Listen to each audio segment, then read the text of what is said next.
After months of this case seemingly going nowhere, do we finally have a breakthrough?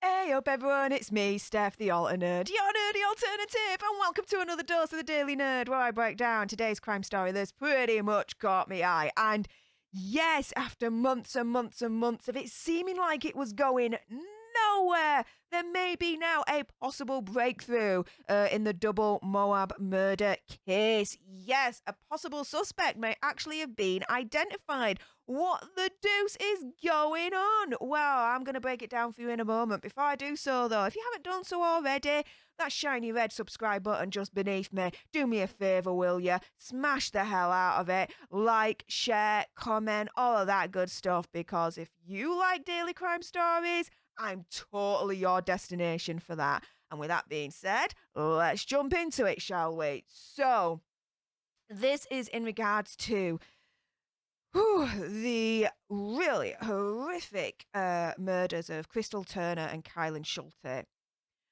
And now it's been revealed in new documents that a possible suspect may have been identified. Now, what the deuce is going on?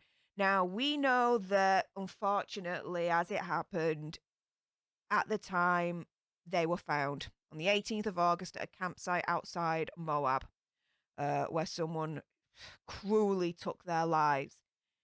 Now, following the discovery, friends had told police that Schulte in particular had mentioned that if something had happened to them, if their lives were taken, that there was a creepy man around their camp. And just to kind of remember that just in case, right? Which, ominous words if I'd ever heard them. Now, hours before they were found, a Grand County Sheriff's deputy made a traffic stop. So far, so normal, right? Now, this was of a car displaying an Ohio license plate. Now, the driver had a Utah license and resided in the Moab area, according to the search warrant documents. Now, apparently, the name is kind of known, but it's not being released to the press. It's not being released to the public. So the suspect's being identified. We just don't know the name of the suspect, even though it looks like, from what this article is saying, the police definitely do. As Fox 13 News say, they're not identifying the man, as he has not officially been named a suspect by authorities, but just a possible one, if that makes sense.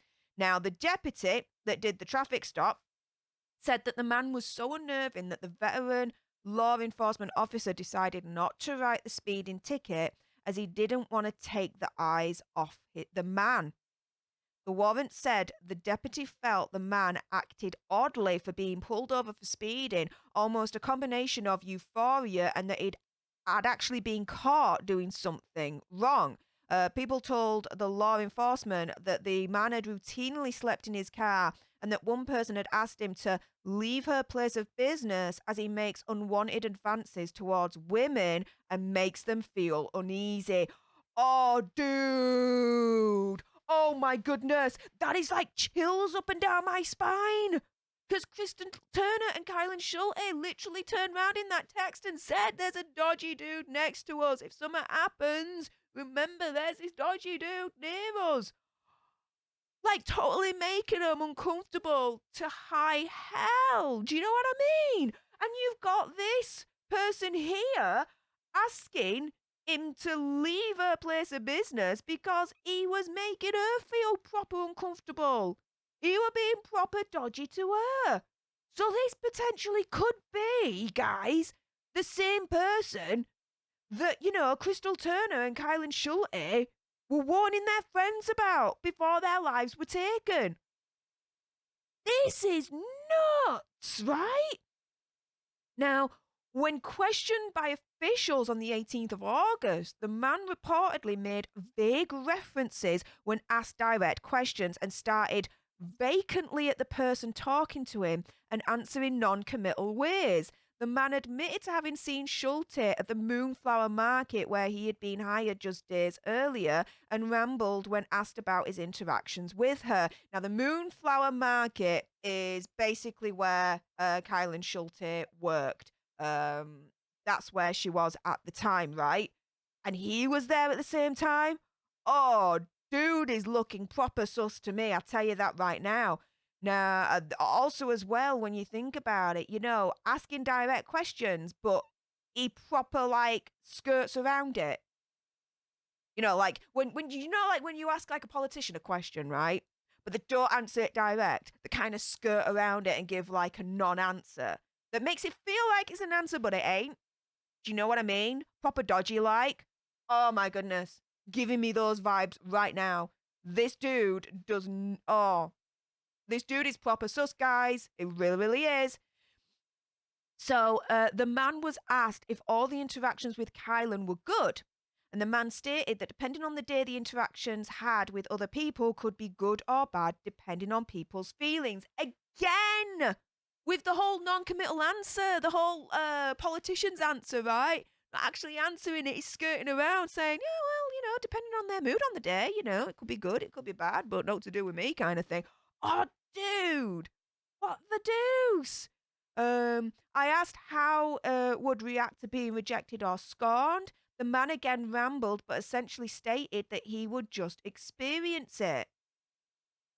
Again, just skirting around. The man said he had seen Schulte and Turner work together in McDonald's, and that's essentially then where Crystal Turner worked, right? And if I remember rightly, that's where their van used to be parked most of the time at McDonald's. So there's that. Now, when asked if he had taken the lives of Schulte and Turner, the man said he did not. After officials told the man they were investigating their demise, he swallowed but had no other outward sign of nervousness or surprise. He did not shift stance. He looked from the second investigator to me. His carotid artery, if I'm pronouncing that right, who knows? This word here, basically, did not pulse and his chest did not move quickly. The man could not give details on his exact whereabouts the nights of their demise. He also declined a request to search his car. Dude, I tell you something. Every other question, right, is beating around the bush. Oh, well, interactions could be good or bad. It depends on, what side of the bed the freaking woke up on. Do you know what I mean? But when he's downright asked, did you take the lives of Crystal Turner and Kylen Schulte? He turns around categorically and directly says, hell no. Dude. Proper sus. Especially when he declined a request to search his vehicle. What's he got to hide, right? What's he got to hide? Now, due to the man's behaviour and inability to account for his whereabouts, the documents say law enforcement should explore this avenue of inquiry. Hell yes! Proper dodge, proper sus, this dude. Definitely needs to be looked into further. The other thing as well that I think should be a definite line of inquiry is at the time of their demise, just around the corner, right, there was this wedding party that was going on. There were hundreds of guests there. And even, Sean Paul Schulte has turned around and said, which is the father of Kylen Schulte, has said, look, the police haven't even tracked him down. This was at the time of me researching it a few months back. The police haven't even tracked him down to try and get their witness statements. Like, what the douche, right? They were just around the corner from when it happened. They could have heard the bangs. They could have heard, oh, but we need to interview them because they're potential witnesses, right? So not only do I think that this potential suspect, right, is definitely a route for inquiry, but I think the police should get off their backsides and try and locate some of the wedding guests that were there on the night just around the corner from when it happened. Dudes, they may not think that they've got important information. They may have something, right, that they know they may think is completely, like, inconsequential, right? not worth anything. It's useless. It wouldn't matter. It wouldn't do anything, right? But in reality, it could actually be the key to completely crack open this case and completely solve it. Why wouldn't you not take that chance? Do you know what I mean? And interview them, locate them and interview them.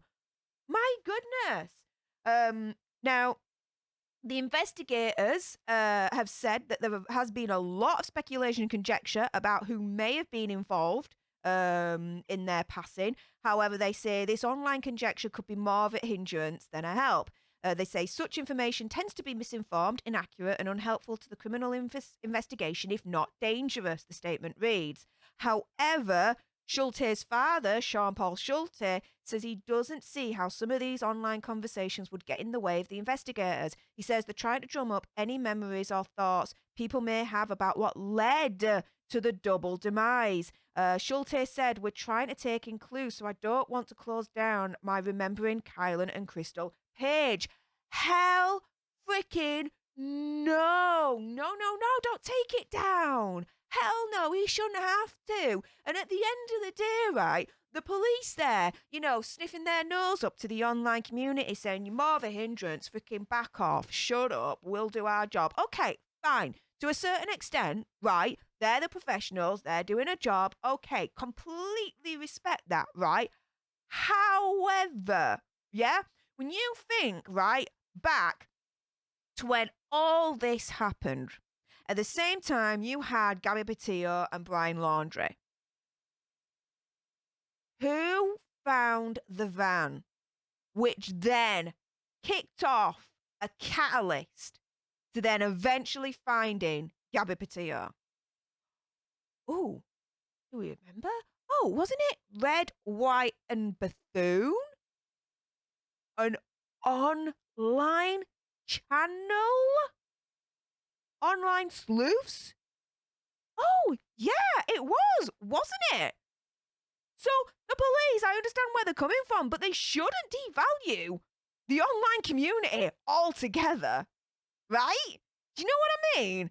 Kind of feel a little bit dissed at what they said there, to be fair. But either way, what do you guys think to this? In regards to this possible potential suspect, do you think he's totally sus? Or do you think it's a mountain out of a molehill? Who do you think? What are your theories as to who essentially took the lives of Crystal Turner and Kylen Schulte? Let me know in the comments down below. And if you haven't done so already, what are you waiting for? Make sure you subscribe to join the Alter Nerd tribe, because if you like daily true crime stories, I'm where it's at. Like, share, comment, all of that good stuff. And until the next time, you guys, laters.